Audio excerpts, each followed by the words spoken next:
And welcome everyone to Magic Insiders. We are presented by International Diamond Center. Dante Marcatelli and Jake Chapman here with you on this Tuesday morning. The Orlando Magic fall last night, this time to the Houston Rockets. Game 2 of their 5-game road trip, 97-84 was the final. You did not mishear me. We scored 84 points last night. It was a tough night on the offensive end, but now the Magic 1-1 on this 2-game road trip, and they've got another one coming up in a couple of days against the New Orleans Pelicans. So great to have you here with us. We're trying something different here, Jake Chapman, right? I'm here in Houston, Texas. You're at your Longwood Studios, and we're trying to do this remotely. So it's we appreciate you working with us, Magic fans, as we kind of work through some kinks. But we're excited to be able to do this while we're on the road. This is fun here, Jake. Yeah, shout out to the real MVP, Jason Dewberry, who's the one behind the Yes. scenes trying to make all this work. I don't know. I feel comfortable. I'm in my home office. You are in a random hotel out on the road. So Yes. whatever help you need, Dante. I've got all the creature comforts here. I've got a nice cup of coffee. I'm ready to go. Ooh. That's the one thing I'm missing. I'm missing my homemade coffee, although they do have nice mugs here in Oh, the hotel and here in Cleveland. Isn't that nice? very I'm nice. sorry, in Houston. I said that last night too. Welcome back to Toronto. And I was like, really? You are you are getting into it's rock star status this time of year, Dante. What city am I in? You need somebody. You need Jeff to hold up. We're in New Orleans tonight. We love you, Detroit. We love you, Detroit.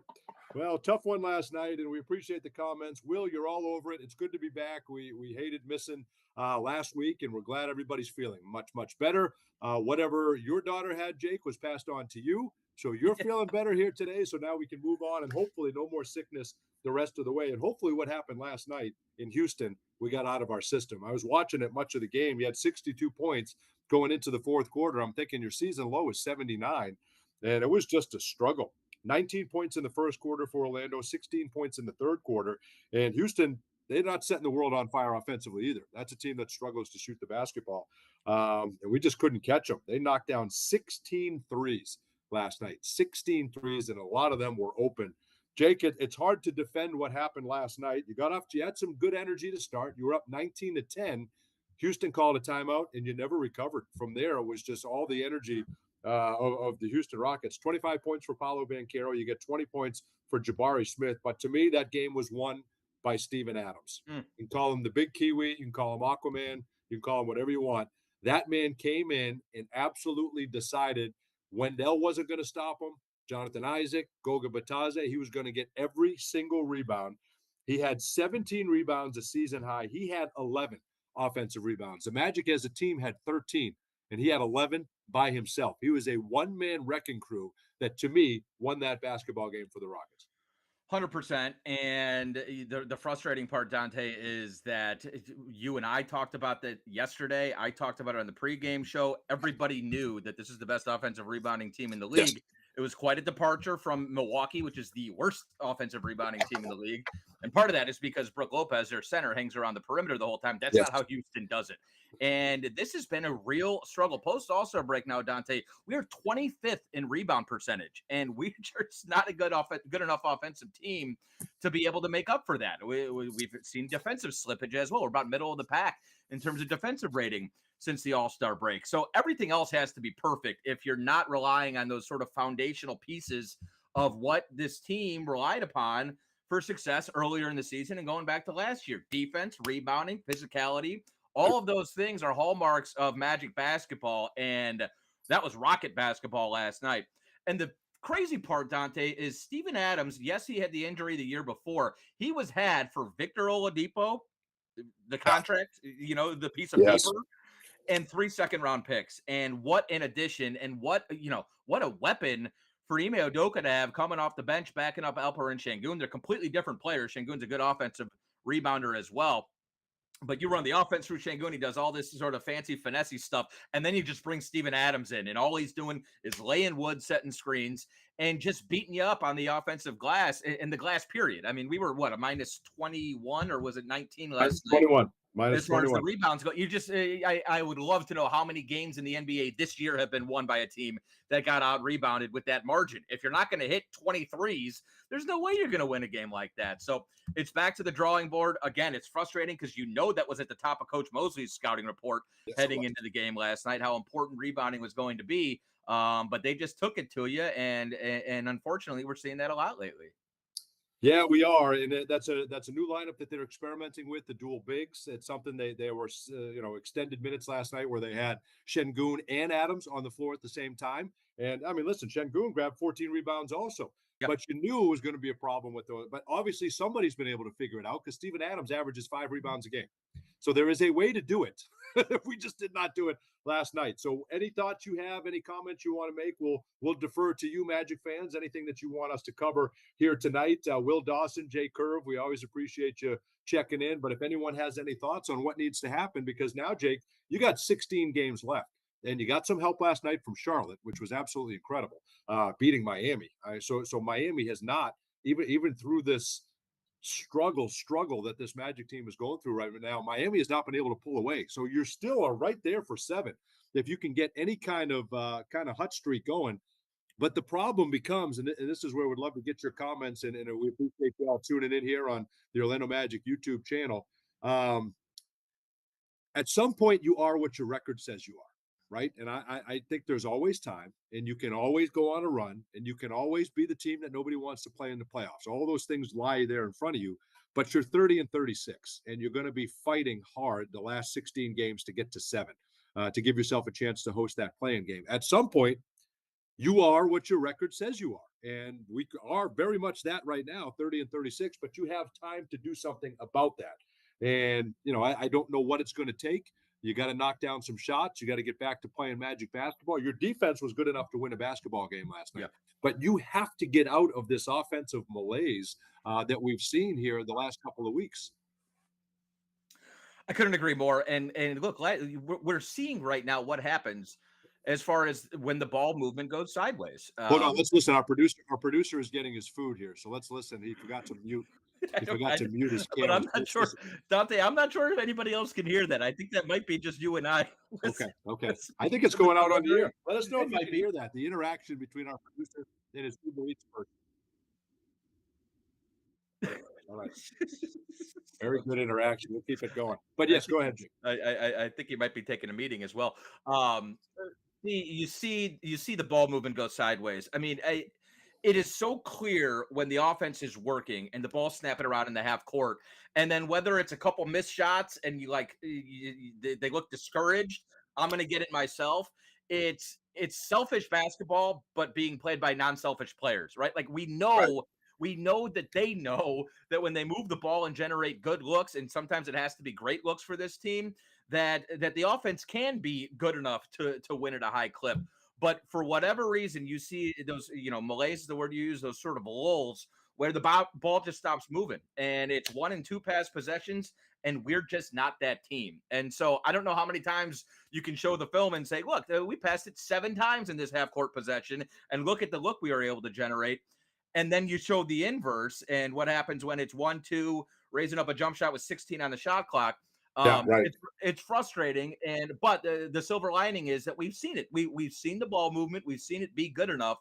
We need our defense to help our offense, but in the half court, we need to execute better. And when you get down 10 points, just keep working the offense. For whatever reason, it seems like, okay, I'm going to bring us back right now, and this is for everybody within the half court. The ball movement is so important to this team, and right now, it's not consistent enough. Well, and Jay Curve comments, Steven Adams was holding a lot on the box out and the refs weren't calling it. There's some of that, but you got to fight through that. And you're I not don't want to wrong, hear that.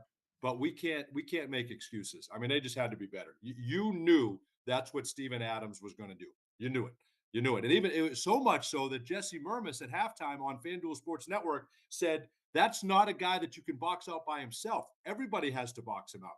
I mean, Yes. that's the point. And I don't know that I mean, you have to accept the challenge that he's not going to get an offensive rebound over me, and that did not happen last night. So we just had some struggles as far as that goes. Interesting comment about Kenny, Contavious Caldwell Pope, and Ji needing to be more aggressive on the offensive end. You Hmm. look at what Contavious Caldwell Pope has done on the year, and and also Jonathan Isaac. I mean, KCP hasn't been shooting it great from 3, as we know, but from the floor, I mean, he's still 42%. He's 42% in his career. And that mid range, we typically start the game with the KCP jumper, right? He gets to his mid range spot and knocks down a jumper. Didn't have that last night. 20 minutes, he didn't take a shot last night. So we missed his offense for sure.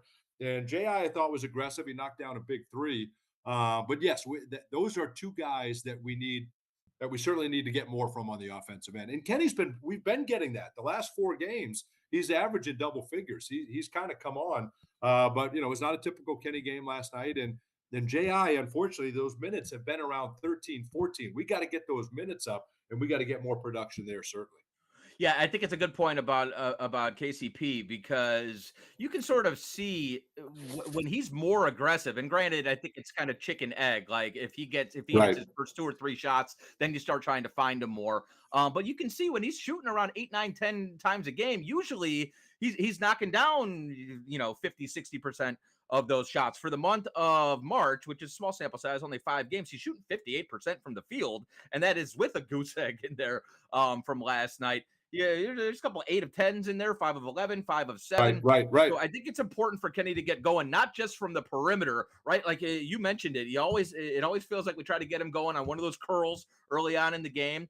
He's so much better when he is pump faking, putting the ball down, and getting in for that long 2. And you can sort of feel his rhythm offensively. He's going to bring it typically defensively night in and night out. He's asked to do a lot on that end, especially with Jalen out. But yeah, I mean, he is, within the starting lineup, he and Cole are the spacers, and we need those guys to space, but we need them to be aggressive as well, trying to hunt their shots. And last night, for him not to take a shot in 21 minutes, we just need him to be more aggressive than that. We got some good comments, and I appreciate it. We're going to get to all these. We're going to duck in a break right now, but I love the questions and the comments, and I think one is a legit question. Stephen Bradley, can we add a center by the playoffs? And we'll just touch on that real quick before we go to break. We don't have a roster spot. So even if you're going to make any kind of change, for example, Colin Castleton, who was tearing up the G League, just got signed. That might be a guy you might entertain if you had a roster spot, kind of get him up, bring some energy. Florida Gator, has some NBA experience. He was just signed by the Toronto Raptors, and he's been playing, and Toronto's been winning. They've been playing. Toronto is not out of this thing, by the way. Chicago is not out of this thing as far as their ability to possibly catch the Magic. And that could be a 9-10 matchup, and we could be going to Chicago if we don't get things figured out here in that 9-10 matchup. So a lot is on the table, but you can't add, we can't make trades. The trade deadline is come and gone. You can add 10-day guys. You can call somebody up from the G League, but you have to free up a roster spot. And that would mean we would have to waive somebody in order to do that. Because as of now, our entire roster is full. So I don't see that happening, but it doesn't mean it's out of the realm of possibility. Again, great. More comments coming in here. We'll get to all of those here coming up after the break. Attention Magic fans, come celebrate Latin culture with us at Noche Latina at the Kia Center. Feel the vibrant energy as the Magic face off against the Sacramento Kings on March 29th. Markelle Fultz back in the building, member of the Sacramento Kings. And you can stick around after the game for a concert by Jake Chapman's favorite performer, Tommy Royale, bringing the party to a close that night. Don't miss this special event celebrating our Hispanic community. Grab your tickets now at OrlandoMagic.com. We're coming back with more Magic Insiders when we return in a moment.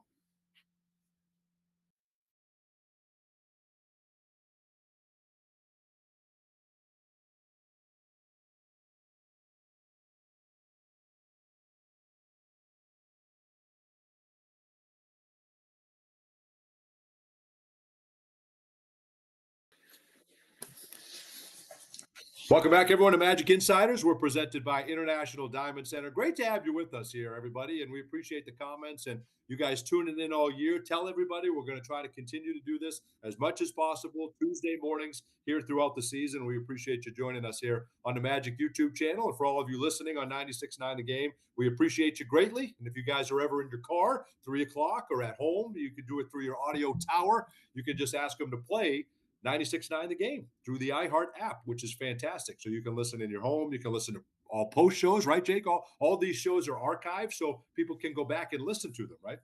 Yes, absolutely. Podcasts available wherever you get your podcasts, but we always recommend the iHeart app and, of course, Spotify, Apple, wherever you listen. These get posted every day at 3:30 as soon as we're done and get off the air. Well, again, we appreciate these comments and somebody saying on here that they appreciate the positivity, that we will get through this, and we certainly feel that same, because I think as Magic fans and all of us that see them every day, part of the organization, you believe in these guys, and you saw it last year, and for the most part, it's the same group, and you know that they can dig down deep and find it, and that's what makes it frustrating at times, because you know they're better than this. We are not a 30-36 team. Yes, Jalen Suggs hurts. Yes, Mo Wagner hurts. But you got to move on, and you got to find a way to overcome that. and you're good enough to win some of these games. You're just not putting it together yet. Let's get to our call of the game. It's brought to you by Glip from Ring Central. Rethink the way you work with secure meetings and messaging on any device with Glip by Ring Central. And we'll continue to watch your comments as they're coming in here. But you're 1-1 on this road trip so far, Jake. It's a 5-game road trip. You're going to end it in Cleveland with the best team with the best record in the NBA. Not that you never say never. Anything's possible. You can certainly win that game, but it's at the end of a 10-day trip. Those games are typically hard to win. It's an afternoon game. Everybody's ready to get home. You won in Milwaukee, which was huge. To me, this game on Thursday against New Orleans is as big of a must win as we've had the entire season. And if you can find a way to get Minnesota or Cleveland, if you can still come back with the 3-2 road trip somehow, however you do it, that is an incredibly successful, in my opinion, given the 5 teams that you had to play. Yeah, absolutely. And you know what happens last night by virtue of losing that game, D, is it makes it Thursday night an absolute must-win game against New Orleans. And Yes, right. it's a tough back-to-back. Obviously, it's going to be a tough weekend. Period. Minnesota has won 5 straight. They're playing really good basketball. It's a tough place to play. Period. And New Orleans, for 17 wins, okay, they've lost 4 in a row. They're no pushovers either. You got guys there that are, frankly, fighting for jobs. And you've still got the big fella there, who I expect to see on Thursday night, although I guess you never quite know. So look, I mean, the Pelicans are the Pelicans. It's a game that you got to get, but I'm not putting anything past us right now. We got to go out and play Magic basketball out on the road, which is always a whole nother trick. And we got to stack a W. Just to try to get back to that level. You sort of blew your margins with that loss yesterday. Now all of a sudden you're back to 500 on the trip, and you got to get this one before a really tough weekend in Minnesota and Cleveland. I love this comment. Go ahead and start Mac. Go ahead and start Mac McClung. Listen, to me, that was from you. That was from me. To me, this kid deserves a shot, and I don't know when it happens, if it'll happen. But to me, the guy is absolutely tearing it up in the G League. He's an absolute scorer, and I just wonder, it's a guy that can score. I don't care about size and defense and all that stuff. At some point, he's going to get an opportunity. He's going to step on the floor. He's going to hit a big 3. He's going to get a breakaway dunk, whatever it is, and we're going to look and say, "Oh man, where's that been?" We could have maybe used that. There's guys in front of him that are getting the opportunity, and they have to produce. Yeah, I mean, you're doing this rotation, and you have to. Right now, you have Jet Howard, you have Caleb Houston, you have Tristan Da Silva, Goga, Jonathan Isaac, you have Gary Harris. You're trying to figure out this rotation as part of this second unit, and it's been spotty. You just have not Anthony Black. You just have not gotten consistent play from everybody as part of that second unit. So to me, it's Trevelyan Queen. I thought you were at the point where you gave TQ an opportunity, and I thought he brought terrific energy. I know he got his shot blocked at the rim, but that was just Jabari Smith making an unbelievable play.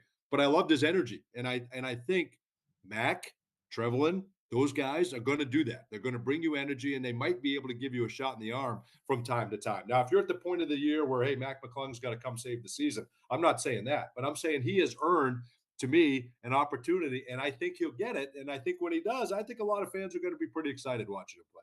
Yeah, it's a fair point, D. And we had another comment in there, and it's scrolled down now, but it's just about the second unit. It was from J Curve. No scoring power in that second unit, and that goes back obviously to Mo Wagner's absence. Not only did it bring the juice, but he also stabilized offensively that second unit quite a bit. And so you're right. I mean, Coach Mosley, as we've seen him kind of bounce back and forth between Gary and Jet. And both those guys are supposed to do the same thing, score the ball. They're supposed to shoot threes and hopefully be solid enough defensively that you're not missing too much. Some nights you get it and some nights you don't. And that's right. The bottom line is right now the second unit is inconsistent. And Anthony Black, who has the ball in his hands with the second unit, has been up and down. You just haven't seen the last month or two the same Goga and Tristan that you saw the first couple months of the season. They seem like they've kind of hit a wall. And so for sure, I mean, I don't think it's out of the realm of possibility. And you're right. Mac's not going to come save the season, but he might get an opportunity here. And if he knocks down shots consistently, that's better than what we're seeing right now. So I think that option is there. I understand the arguments because I've seen it a lot on social media. The arguments both for Gary and for Jet, to get Sure, those sure. minutes. You're talking about 10 to 14 minutes typically a night. Gary's a little more solid. You don't have to worry as much defensively about him. Jet obviously is going to be a part of the future, and so the development matters. But right now, at this point of the season, Coach Mosley needs to try to limit the question marks, and he needs to go in each night with whoever he thinks gives him the best chance to win on both sides of the floor. And so that's where the argument becomes, okay, I'm going to go with Gary tonight versus Jet, and you're just looking for a little spark. And both those guys have provided Yeah. them at times this year, but we need something a little bit more consistent. That's been the problem. And at some point, you might decide to do what Ime Udoka did last night. He played 8 guys. He played 8 guys until he had this thing in hand, which, he lost Amen Thompson to an injury, an ankle injury, up by 30 with 5 minutes left. And he still had Şengün in the game with 2 minutes left. And I know everybody was holding their breath in Houston before he finally got him off the floor. But We listen, emptied the bench before they did, D. I was like, oh, great, we get another timeout now for them to empty the bench. I know, but we get this comment here coming in from Will Dawson. Will, I did not say Mac will come in and save the season. That's not what I'm saying. Okay. I don't think this. First of all, I'm not implying that the season is lost. You still have to go out there and finish the season. You have to finish strong, and you have to finish. And you certainly have the ability to do that. I'm thinking that guy can come in and provide a spark and give you a boost and kind of get this thing going in the direction that you're capable of. So I could see that happening here at some point down the stretch. All right, upcoming schedule here is brought to you by Ticketmaster. Our games look ahead. You're going to finish out this road trip on Thursday at the New Orleans Pelicans. Then you're going to have a back-to-back at Minnesota, and then you're going to close out the road trip at Cleveland on Sunday. Jake, that's a murderer's row right there with Zion, Anthony Edwards, and Donovan Mitchell, 3 guys that are playing terrific basketball right now. Yeah, and again, a lot of pressure. The Pelicans play tonight, so we at the very least will have the rest Yes. advantage on them, and we'll see how that one goes. You really have to get that game before you head to Minnesota, which is a schedule loss in the first place. Right. That's going to be a really tough one on Friday night. I don't know what the league is doing to us schedule wise. I mean, you guys Right. are. When we were in Milwaukee, wouldn't it make more sense to go to Minnesota after Milwaukee, where we started the trip? No, we're just going to scoot down to the Exactly. southernmost We part should of have the played them country. while we were up there. Yes. And then all the way back up. It is what it is. They have a tough job as well. But 3 huge games. Obviously, every game the rest of the way is massive. But Thursday night is going to be, the definition, I think, of a must-win game and a gut check. Look, you felt like you kind of cleaned some things up on Saturday night in Milwaukee, regressed last night against a tough Houston team, granted. But all the best defensive teams in the league, Dante, if you just look, and I pulled these numbers over the weekend, so I'm not sure if they're exactly still accurate, but top 10 defensive teams in the league, we're like 1-13 against the top 10 defensive rated teams in the league. So Minnesota and Cleveland this weekend, those are going to be tall tasks. Obviously, we saw what the Cavs did to us last time we saw them. Going into Minnesota and trying to steal a win. We've had some success in that building, but that is going to be a really difficult game. So you got to get that one against the Pels on Thursday. Well, and the problem is Atlanta's starting to play much better basketball. They've won 3 consecutive games. They're currently 7th, and you're a game and a half behind Atlanta. Now, you do have 2 more with the Hawks, so those are going to be huge. 2 games coming up. But right now you're tied with Miami, and you're only 2.5 up on Chicago. Who's coming strong. Now, you're still 7 up on Brooklyn and Philadelphia. So, to me, you don't have any risk of getting knocked out of the play-in scenario, but you have a very legitimate risk of being 9th and possibly even 10th if you don't start to figure things out, because Chicago now won the season series with you. So if that ends up in a tie, they're going to have home court in that 9-10 matchup. So it's all there in front of you. Once you get home, you kind of have an opportunity to take advantage of your schedule at home, but you're going to come home and play the Rockets again, the Lakers, the Mavericks, the Kings. I mean, you got a very difficult schedule coming up at home here, and you've got to handle your business out here on the road. It starts Thursday against the Pelicans. That'll do it with us, guys. We can't thank you enough. Always appreciate you tuning in, the comments, the questions. We'll keep this thing going, and hopefully, when we do this next week, we're talking about a nice win streak for the Orlando Magic. Have a great week, and we'll talk to you next Tuesday. And for those of you who listen every day, we'll see you at 3 o'clock right here on 96.9 The Game.